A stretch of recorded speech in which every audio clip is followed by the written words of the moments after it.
नमस्कार। आप live cities देख रहे हैं। मैं हूं गरिमा भारती और मेरे साथ सीनियर जर्नलिस्ट ज्ञानेश्वर मौजूद हैं। बिहार की बात के इस एपिसोड में हम बात करने जा रहे हैं बिहार में होने वाले उपचुनाव को लेकर।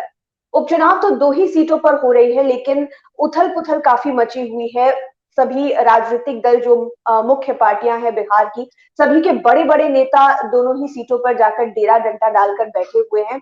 अब परिदृश्य क्या लग रहा है, क्या होने वाला है, क्या नहीं होने वाला, आपको क्या लगता देखिए गरिमा जी, आपने बिल्कुल सही कहा कि देखिए ये जो दो उपचुनाव हैं, कुशेश्वर स्थान और तारापुर में, है? जी। ये बिल्कुल महाभारत जैसा युद्ध दिख रहा है। ऐसा लग रहा है सत्ता पक्ष और विपक्ष में कि इन्हीं दोनों सीटों के कारण सत्ता पलट सकती है, सत्ता आ सकती है। तो पूरी ताकत जेडीयू ने ताकत इसलिए लगा रखी है क्योंकि प्रतिष्ठा फंसी है। पहले ही 2020 के विधानसभा चुनाव में सीटें कम आई और ये जो दोनों सीटें खाली हुई, इनमें जेडीयू के ही विधायक जीते हुए थे। तो जी। यहां से यदि फिर से रिपीट नहीं होती है जेडीयू, तो नीतीश कुमार के नेतृत्व पर भी प्रश्न चिन्ह लगेगा बीजेपी के साथ। आप जानते हैं, बाहर बाहर सब कुछ ठीक दिखता है, लेकिन भीतर भीतर बहुत कुछ और भी चलता रहता है। तो महाभारत है। और जेडीयू ने और दूसरी ओर से आरजेडी ने, देखिए तेजस्वी यादव ने पूरी ताकत लगा रखी है, प्रचार ऐसा कर रहे हैं कि इन्हीं दोनों सीटों को जीत कर वे मुख्यमंत्री बन सकते हैं, जबकि ऐसा है नहीं। और अब तो आप देख रहे हैं कि महागठबंधन के भीतर भी महाभारत है। लेकिन इस महाभारत को कांग्रेस भी समझती है और आरजेडी भी जानता है कि यदि 2025 के पहले, 2025 के विधानसभा चुनाव के पहले महागठबंधन को सरकार बनाने की गुंजाइश कहीं से दिखेगी, तो वह सपना बगैर कांग्रेस के पूरा नहीं हो सकता है और बगैर आरजेडी के पूरा नहीं हो सकता है। तो ठीक है, ये दोनों अभी अलग अलग लड़ रहे हैं। और देखिए, हमने लगातार अब फीडबैक लेना शुरू किया है क्योंकि दुर्गा पूजा की चहलकदमी खत्म हुई है और उत्सव समाप्त हुआ है। तो अब पूरा पूरा फोकस चुनाव पर है। तो हमने सबसे पहले बात की है तारापुर विधानसभा उपचुनाव की। तारापुर में क्या परिदृश्य चल रहा है, मैं पिछले 2 दिनों से फीडबैक ले रहा था। देखिए, खबर यह भी आ रही थी कि लालू यादव भी इस उपचुनाव की लड़ाई में कूदने आ रहे हैं, लेकिन मुझे इस पर अब ग्रहण लगता दिख रहा है क्योंकि लालू यादव, आप जान रहे हैं कि परिवार के बीच भी बहुत कुछ ठीक नहीं है। परिवार के भीतर तेज प्रताप यादव अलग बांसुरी बजा रहे हैं। उन्होंने कुशेश्वर स्थान में कांग्रेस के प्रत्याशी को समर्थन दे दिया है, तो आप समझ सकते हैं कि वे अब विद्रोह की मुद्रा में हैं। और फिर लालू यादव अपने को इस दांव पर भी नहीं लगाना चाहते हैं इन दो सीटों के लिए कि यदि कहीं रिजल्ट निगेटिव हुआ तो लोग कह दें कि देखिए लालू यादव बीमारी की अवस्था में भी आए और उसके बाद भी परिणाम मनोनुकूल नहीं रहा। तो इसलिए लालू यादव के, ना ना आना हेल्थ हेल्थ फैक्टर नहीं है उनका, शाक वाली बात। देखिए देखिए देखिए ना आना, देखिए कारण तो यही बताया जाएगा कि, लेकिन आप देख रहे हैं कि वो अभी रामविलास पासवान की पुण्यतिथि पर भी शामिल होने को चले गए थे। राहुल गांधी के साथ उन्होंने बातचीत भी की थी, तो चलना फिरना तो हो ही गया है। और वे लगातार कह भी रहे हैं कि मेरी सेहत जो है वो सुधर रही है। लेकिन इतना बड़ा दांव मुझे नहीं लगता है कि वो खेलेंगे। हाँ देखिए, कोई वर्चुअल मीटिंग कर लें अपने आरजेडी कार्यकर्ताओं के साथ, या तारापुर में और कुशेश्वर स्थान में एक कोई बड़ा सा स्क्रीन लगा दिया जाए जहां लालू यादव लोगों से अपील करें, ये सारे समस्या का समाधान, मतलब ये सब कुछ हो सकता है। ठीक इसी मतलब ये प्रकार से अभी, संभावना है। हाँ ये संभावना है। ठीक इसी प्रकार से देखना होगा कि नीतीश कुमार किस प्रकार कूदते हैं। नीतीश कुमार का प्रोग्राम अब तक नहीं बना है तारापुर और कुशेश्वर स्थान के लिए। देखिए, तीसरी बात जो ध्यान रखने की बात है कि बीजेपी बीजेपी कितनी तेजी से या कितनी ताकत के साथ दोनों सीटों पर जेडीयू को जीत दिलाने के लिए लगती है, इस बात को भी नोटिस करना होगा। तो बिल्कुल। जेडीयू के जो मंत्री हैं, विधायक हैं, वे अब दोनों विधानसभा क्षेत्रों में पंचायत पंचायत में कैंप करने लगे हैं और दोनों ही सीटें प्रतिष्ठा की है। लेकिन देखिए, जो हम तारापुर की बात कर रहे हैं, तारापुर की सीट आपको पता है कि मेवालाल चौधरी के निधन से खाली हुई। मेवालाल चौधरी के बेटों को टिकट देना चाहते थे नीतीश कुमार जेडीयू का, लेकिन उन्होंने टिकट नहीं लिया। वे दोनों विदेश में रहते हैं और उनकी ही सलाह पर राजीव कुमार सिंह को टिकट दिया गया। पुराने कार्यकर्ता रहे, पहले भी चुनाव लड़ते रहे लेकिन हारते रहे हैं। 3 बार चुनाव लड़े हैं, पहले तीनों बार हारे हैं। इस बार पता नहीं किस्मत क्या कहती है। तो देखिए, तारापुर का जो समीकरण बनता दिख रहा है। अब तेजस्वी यादव भी कैंप कर लिए हैं। जितने विधायक हैं आरजेडी के, उन्हें कहा जा रहा है कि आप एक एक पंचायत को संभाल लीजिए। हमने देखा रीतलाल यादव भी पहुंच गए हैं, सुरेंद्र यादव का भी वहां दखल हो गया है। तो देखिए, लेकिन इस दफे जो मैं देख पा रहा हूं और जो फीडबैक है वहां से, तारापुर में दो मुख्य जातियां मुख्य रूप से चुनाव लड़ती रही हैं और इन्हीं दोनों के बीच में संघर्ष होता रहा है। ये दो जातियां हैं, यादव और कुशवाहा। यादव कहेंगे कि सबसे अधिक हम, कुशवाहा कहेंगे कि सबसे अधिक हम, और इन्हीं दोनों के बीच विधायक बनते रहे हैं। लेकिन इस दफे एक नई कोशिश की है आरजेडी ने, और आरजेडी ने जो कोशिश की है उसमें देखिए जो पहली सफलता उसे मिलती दिखाई पड़ी है कि जो 9 उम्मीदवार चुनाव में हैं, वहां टोटल 9 है, उनमें से कोई भी यादव उम्मीदवार वोट काटने के लिए आरजेडी का नहीं है। तो यह सफलता आरजेडी को अपने खाते में दिख रही है। जो एक संजय यादव खड़ा हुए थे तेज प्रताप यादव की शाह पर, उन्हें भी बैठा दिया गया, उन्होंने भी अपना नामांकन वापस ले लिया। अब देखिए आरजेडी ने समीकरण, वहां चूंकि प्रतिष्ठा की लड़ाई है और तेजस्वी यादव को भी अपना गुण साबित करना है कि देखिए हम इतने काबिल हैं, तो तेजस्वी यादव ने यादव बनाम कुशवाहा की सीट पर या कुशवाहा बनाम यादव की सीट पर एक नया दांव खेला है, और यह दांव खेला है वैश्य उम्मीदवार के रूप में, बनिया उम्मीदवार के रूप में। अरुण कुमार शाह इसी तारापुर विधानसभा क्षेत्र के असरगंज के रहने वाले हैं, लेकिन मूल रूप से वे भागलपुर में ज्यादा सक्रिय रहे हैं, भागलपुर में चुनाव भी लड़े हैं।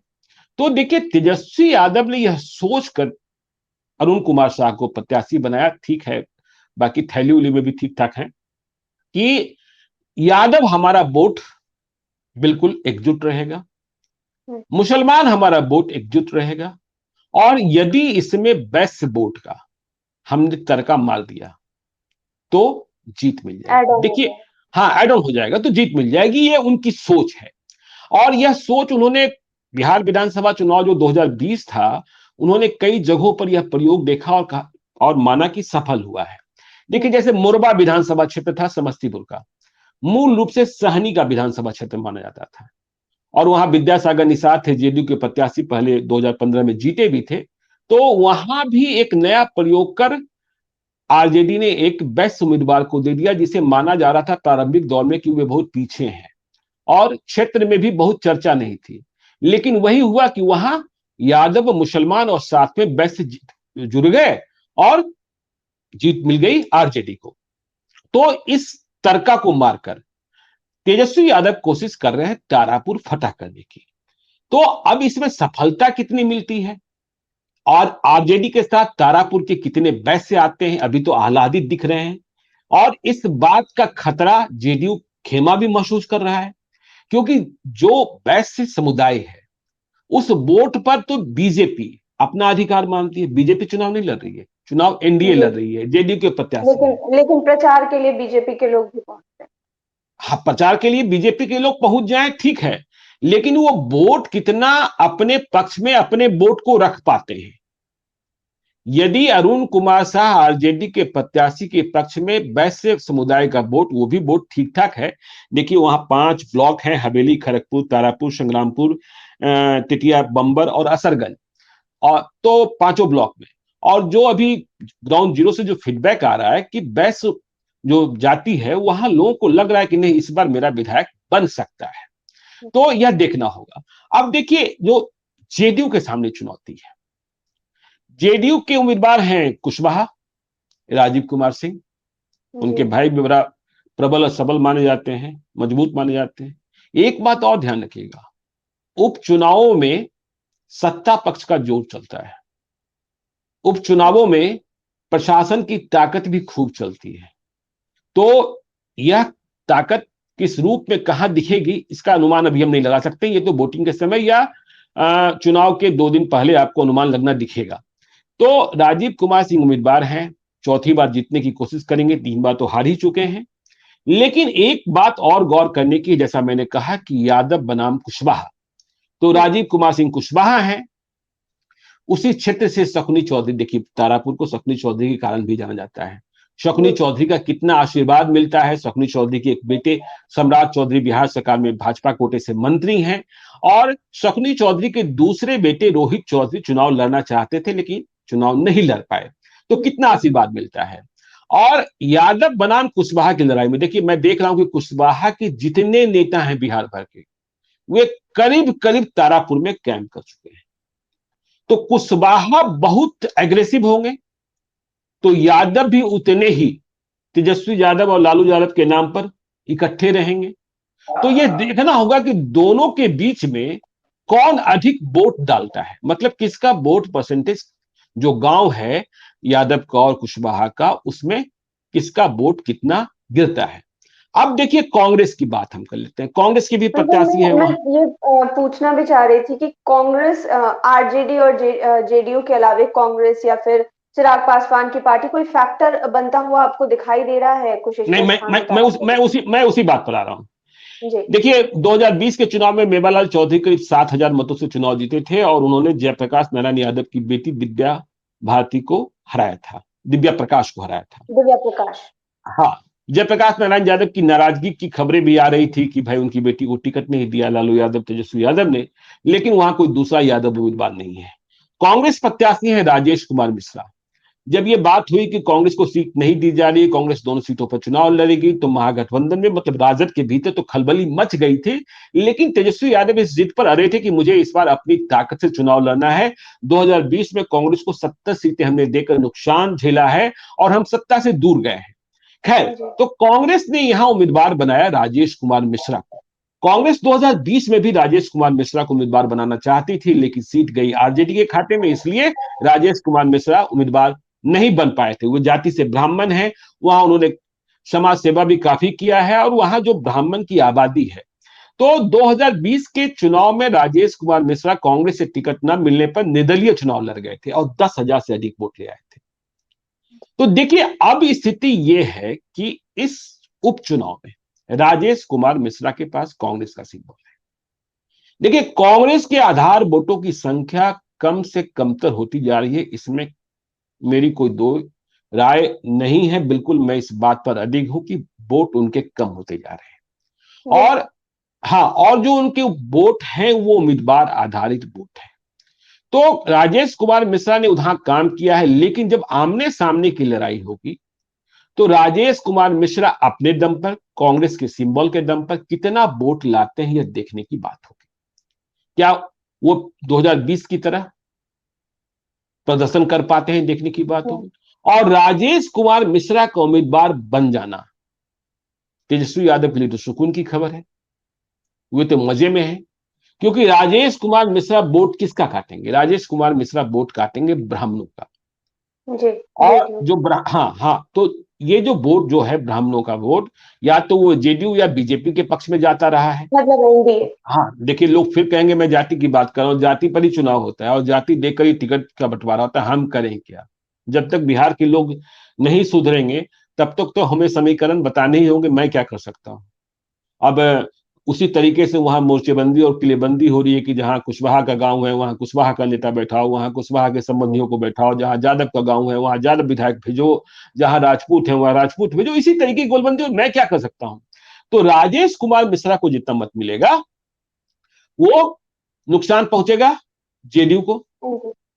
और आरजेडी की यह सोच है या लोगों को यह मानना है कि देखिए यादव बनाम कुशवाहा, यदि इन दोनों को हरा देते हैं, यादव तो लड़ ही नहीं रहा है और बनिया वैसे से किसी की लड़ाई नहीं होती है। बनिया आप जानते हैं व्यापार करने वाला समुदाय है। तो राजेश कुमार मिश्रा का उम्मीदवार बने रहना और जिस तरीके से जितना भी वोट वो लाते हैं पिछले चुनाव से बेहतर करते हैं और करीब पहुंच जाते हैं, मुख्य मुकाबले में आ जाते हैं, यह तो अभी मतलब देखने का समय है। तो ये चिंता की बात है एनडीए की। ठीक इसी प्रकार से देखिए लोजपा रामविलास मतलब चिराग पासवान की पार्टी, तो चिराग पासवान इस क्षेत्र के सांसद भी हैं, तारापुर जमुई लोकसभा क्षेत्र में ही आता है। तो देखिए इन्होंने उम्मीदवार बनाया है कुमार चंदन उर्फ चंदन सिंह को। बहुत स्थानीय नहीं है, जमुई से ज्यादा वास्ता है, जाति से राजपूत हैं। और मुझे लगता है कि 2020 के लोक विधानसभा चुनाव में चिराग पासवान का जितना जोर चल रहा था, जितना नाम चल रहा था, बहुत सारे कंफ्यूजन थे, इस बार उतना जोर नहीं है अपने ही लोकसभा क्षेत्र के विधानसभा क्षेत्र में होने वाले उपचुनाव में। लेकिन पासवान का वोट किसको मिलेगा और राजपूत के नाम पर क्या कुछ वोट कुमार चंदन उर्फ चंदन सिंह ले जाएंगे। तो जो भी ये वोट ले जाएंगे वो नुकसान पहुंचेगा एनडीए को, ठीक है ना। देखिए ये सच है और इस सच को मानना चाहिए कि पासवान जाति के जो मतदाता हैं उनकी सहानुभूति रामविलास पासवान के बेटे के साथ है, बिल्कुल। न कि पशुपति कुमार पारस हम्म। के साथ। लेकिन इस मुख्य मुकाबले की लड़ाई में ये पासवान अरुण कुमार शाह के साथ होते हैं या राजीव कुमार सिंह के साथ होते हैं, या फिर अपना स्टैंड बनाए रखने को चिराग पासवान को इतनी ताकत देते हैं कि चिराग पासवान दिखे। यह चुनाव चिराग पासवान के लिए बड़ा ही महत्वपूर्ण है, लिटमस टेस्ट है। एक तो उनका लोकसभा क्षेत्र का विधानसभा क्षेत्र तारापुर, और दूसरा कुशेश्वर स्थान में भी पासवान जाति के मतदाताओं की सबसे ज्यादा संख्या, वहां भी जी। उन्होंने अपना मुद्दा उतारा है। कुशेश्वर स्थान पर हम विस्तार से बाद में चर्चा करेंगे। तो ये सूरत बनती दिखाई पड़ रही है, और यदि वैश्य समुदाय ने तारापुर में एकजुट होकर मतदान कर दिया तो जेडीयू की नींद उड़ सकती है, बिल्कुल। और वैश्य जाति में विभाजन हुआ तो आरजेडी की उम्मीदों पर पानी फिर सकता है। ये अभी के अनुमान है, आज जब हम लोग बात कर रहे हैं 18 अक्टूबर को, चुनाव 30 अक्टूबर को है। तो हम तारापुर और कुशेश्वर स्थान को लेकर, देखिए अभी स्टार प्रचारक जाएंगे। आपको पता है कि तारापुर की जिम्मेवारी जेडीयू के नेशनल प्रेसिडेंट ललन सिंह ने संभाल रखी है, अशोक चौधरी वहां उतरे हुए हैं। ठीक इसी प्रकार से कुशेश्वर स्थान का जिम्मा संजय झा के पास है, आरसीपी सिंह भी वहां दिखाई पड़े हैं। तो ये महाभारत है सत्ता का, और यह साबित करने का कि देखिए यदि हमारे ये 2 सीट खाली हुए तो हमने फिर से जीता, और दूसरी ओर से तेजस्वी यादव को यह दिखाना है कि इन 2 सीटों पर चुनाव लड़ने का मौका मिला तो हमने जीत हासिल की। इसका मतलब नीतीश कुमार के प्रति लोगों का विश्वास कम होता जा रहा है। 2020 के सीटों की संख्या वो बार बार बताते ही हैं कि कितने नंबर पर नीतीश कुमार चले गए। कल मैं तेजस्वी यादव को सुन रहा था, वो यह भी कह रहे थे कि मात्र इतने वोट हमें और आते, 12,000 या 12,500 वोट की बात कर रहे थे, तो हम सरकार बना लेते। देखिए सरकार 12,000 वोट आ जाने से नहीं बनता। देखिए वोट के परसेंटेज और सीटों की संख्या दोनों 2 चीजें हैं, इसके अनुमान अलग अलग होते हैं और इसका गणित अलग अलग है। तो देखना है, और ये महाभारत बहुत ही दिलचस्प महाभारत है जो चुनावी बिसात बिछी हुई है। क्या क्या रंग देखने को मिलेगा इस तारापुर और कुशेश्वर स्थान पर, हम और आप दोनों लगातार चर्चा करते रहेंगे। मैं जाने वाला भी हूं और हम बताते भी रहेंगे अपने दर्शकों को। तो बिल्कुल सच में महाभारत जैसा है। 2 ही विधानसभा सीटों पर उपचुनाव होने हैं, लेकिन पार्टियों ने दमखम ऐसे लगाया हुआ है जैसे कि साख की बात आ गई है। आरजेडी, जेडीयू, चिराग पासवान की पार्टी, कांग्रेस, सबों की तरफ से दमखम लगाया जा रहा है। हम लगातार बने रहेंगे और हर एक अपडेट आप तक पहुंचाएंगे। बिहार की बात के इस एपिसोड में फिलहाल इतना ही। हमारे साथ बने रहें, चैनल को सब्सक्राइब करें, फेसबुक पेज पर हमें लाइक करें और साथ ही साथ ट्विटर पर जरूर फॉलो करें। धन्यवाद।